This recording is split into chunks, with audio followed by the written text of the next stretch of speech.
Welcome to my channel. Try to hear the latest story. My girlfriend thought it would be amusing to stick a "will work for food" sign on my back during a family barbecue. I brushed it off with a laugh, then slipped away quietly. The next morning, she woke up to find a moving truck parked outside.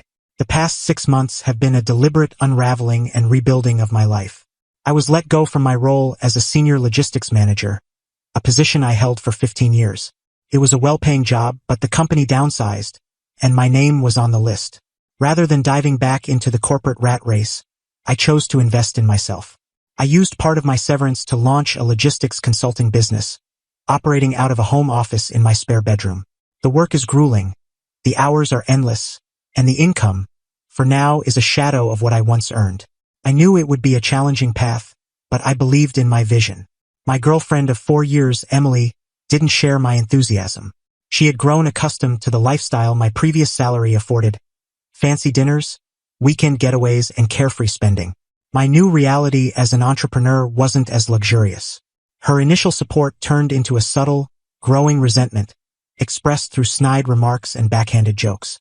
She began calling my business my little hobby, and would ask when I'd get a real job. I tried to shrug it off, convincing myself she was just anxious about the uncertainty. I worked 16-hour days, pouring my heart into making my venture succeed, hoping she'd see the potential if I could prove it was working. This year, I hosted our family's annual barbecue, a cherished tradition. My parents, siblings, their partners, and a gaggle of nieces and nephews filled my backyard. I love hosting. It feels fulfilling to bring everyone together. I spent the morning prepping, tidying the yard, and firing up the smoker for the brisket. Emily was acting oddly all morning, overly cheerful and strangely excited. I should have seen it as a red flag. The party kicked off around 2 p.m. I was at the grill flipping burgers, chatting with my dad, and feeling at ease for the first time in weeks. I was in my element, surrounded by loved ones, or so I thought.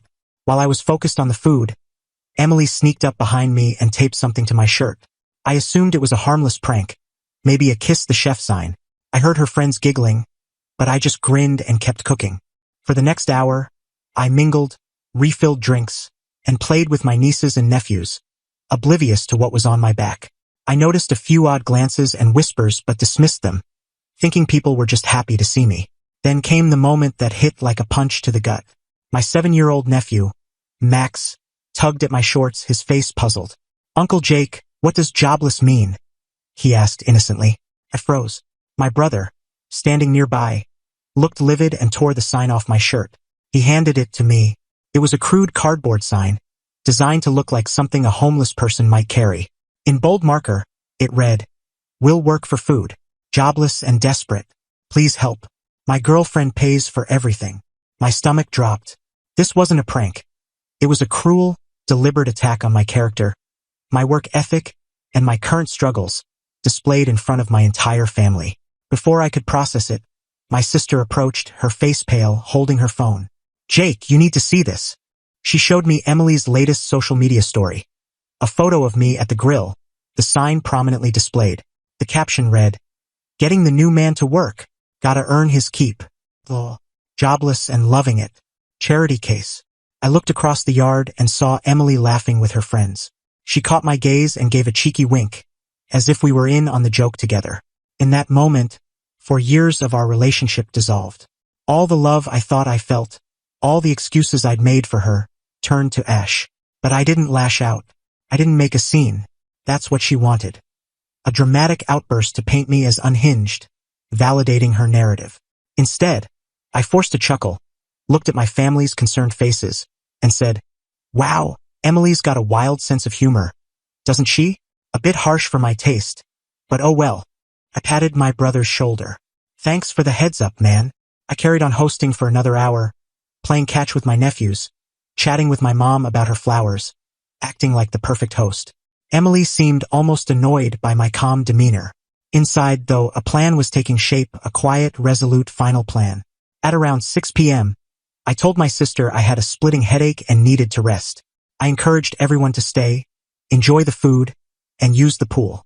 Then I slipped inside, grabbed my keys and wallet, walked out the side door, and drove off in my truck. I didn't go far, just to a quiet motel 20 minutes away. From the sterile calm of that room, I made one call to a moving company specializing in urgent, overnight jobs. I explained briefly that I needed a team to pack up one person's belongings from a 2-bedroom house. I told them to be there at 8 a.m. sharp. Emily thought I was sulking in the spare room, that we'd fight, and things would return to her preferred status quo of subtle jabs and my quiet endurance. She had no idea I wasn't even home. She thought she'd humiliated me. She was about to discover what real humiliation felt like. When she woke up, her entire life with me would be loaded into a moving truck. Update 1 the next morning. I sat in my truck down the street from my house at 7:45 a.m., sipping gas station coffee. Right on time, the moving truck pulled up. I met the crew leader, a burly guy named Mike, and let them into the silent house with my key. Emily was still asleep in the master bedroom, completely unaware. I handed Mike a detailed list of what to pack. All women's clothing and shoes from the master closet, all personal items from the master bathroom, everything in the spare room she turned into her office, and several boxes labeled Emily in the garage. I was thorough. I didn't want any claims of theft or damage. The crew worked quietly and efficiently, starting in the spare room. About 20 minutes in, the sounds of their work, soft voices, the rustle of packing materials, woke Emily. She stumbled out of the bedroom in one of my old shirts, her hair disheveled, her face groggy. She saw 2 movers wrapping her computer monitor and froze, her expression shifting from confusion to panic. "Jake, what's happening?" she demanded, her voice rising. "Who are these people? What's going on?" I sipped my coffee, my face blank. "They're movers, Emily," I said evenly. "I hired them. You're moving out." "Moving out?" she shrieked. "Are you out of your mind? Is this about that dumb prank yesterday?" "It wasn't a prank," I said, my tone low and steady. "It was a public declaration of what you think of me. I'm just accepting it. You don't humiliate the people you live with, your family, for laughs. That's something you do to a stranger or a roommate you despise. So, this roommate is asking you to leave." I showed her a screenshot of her social media post, the photo of me with the sign, the cruel caption, her friends laughing emojis. "This isn't something you recover from, Emily," I told her. She started crying, but it wasn't regret. It was the wail of someone losing their comfortable setup. "You can't do this. Half this stuff is mine. We built this life together." "Let's be clear," I said, stepping closer. "You didn't build anything. I owned this house and everything in it 2 years before we met. You haven't paid a cent toward the mortgage or bills in 4 years. You can take anything you bought with your own money. The movers have a list. They'll deliver your things to any address you provide within 50 miles. I suggest you start calling."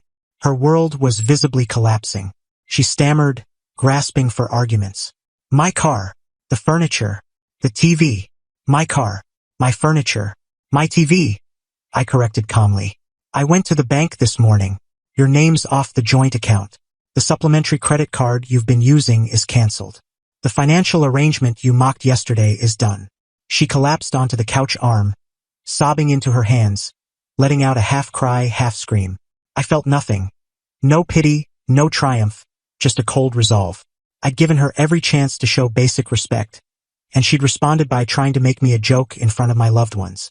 The movers continued, ignoring the drama. Took about 2 hours to load everything. Emily made frantic calls from the patio, first to her friends, who didn't seem eager to offer their guest rooms, then, reluctantly, to her parents. When the truck was loaded, Mike approached with a clipboard. "We've got an address, sir. A place in Northwood." Her parents' house, naturally. I walked to Emily, who was sitting on the front steps, head in hands. "The truck's ready," I said, handing her a small box with her toiletries and charger. "This should be everything." She looked up, eyes red and puffy. "You're really doing this? Throwing away 4 years over one stupid joke?" "You threw it away, Emily," I said. "You just didn't realize it until now." I watched the moving truck pull away, carrying the remnants of a life I no longer wanted. Emily stood on the sidewalk, looking small and defeated, waiting for her parents to drive 40 minutes to pick her up. I went back inside, closed the door, and for the first time in years, my house felt like mine again. Final update: 3 months have passed since the barbecue. The first thing I noticed was the quiet. For years, my house was filled with Emily's noise. Her music, her constant calls, the TV shows I didn't care for. Now, It's just the soft hum of the fridge and my own thoughts. It's a strange, beautiful calm. My family reached out immediately. My mom was concerned I'd acted impulsively. My dad was quietly enraged on my behalf. I sat them down and explained, not just the prank, but the year-long erosion of respect. I showed them the social media post, the charity case caption. My mom's worry turned to fury. They didn't see my actions as vengeance but as self-defense. Emily's attempt at a smear campaign fell flat. She and her friends posted vague rants about toxic men and crazy exes. But it didn't stick. Too many people, my whole family, saw the prank firsthand. The narrative that spread was about a woman who publicly shamed her partner and was stunned when he stood up for himself. A week later, I got a certified letter from her lawyer, demanding half the furniture's value, compensation for emotional distress, and that I continue paying for her car, which was in my name. My lawyer responded with a package. The house deed, predating our relationship, bank statements proving I paid for the furniture, a record of the $10,000 she charged to my credit card for non-essentials, and a copy of her social media post. We noted we'd see her in court, with a counterclaim for the debt and defamation. Her lawyer never followed up. The biggest blow for her was financial. Without my income, her lifestyle collapsed. She couldn't afford her car, so I offered her a choice. Refinance it or I'd sell it. No bank would loan to her, so I sold the car, paid off the loan, and sent her a check for the $1,000 difference. She's still at her parents' house, working a 9-to-5 customer service job. Her influencer aspirations are gone. Her friends, who laughed at her prank, stopped showing up when she couldn't afford lavish nights out. Humiliation, it seems, isn't so funny when it's hers. But the real victory is mine. That layoff, which felt like a defeat, became my salvation. Free from Emily's stress and financial drain, I focused on my business. 2 months ago, I signed my first major client, a regional shipping company needing a logistics overhaul. It was a huge contract, beyond my expectations. Last month, I landed another. My little hobby is now a thriving business. I've hired my first employee. I'm working hard, but it's for me. The success, the respect, it's mine. Last weekend, I hosted a small barbecue to celebrate the new contracts. Just my parents, siblings, and close friends. The vibe was warm and joyful. No one mocked me. As I stood at the grill in a plain t-shirt, my dad came over, watched me for a moment, and put a hand on my shoulder. "Jake," he said, "I haven't seen you this happy in years. It's good to have you back." He was right. I'd been lost in a relationship that was slowly erasing me. Emily's cruel prank didn't break me. It woke me up. She thought she was labeling me worthless. Instead, she gave me the push to move forward. For that, in a strange way, I'm thankful.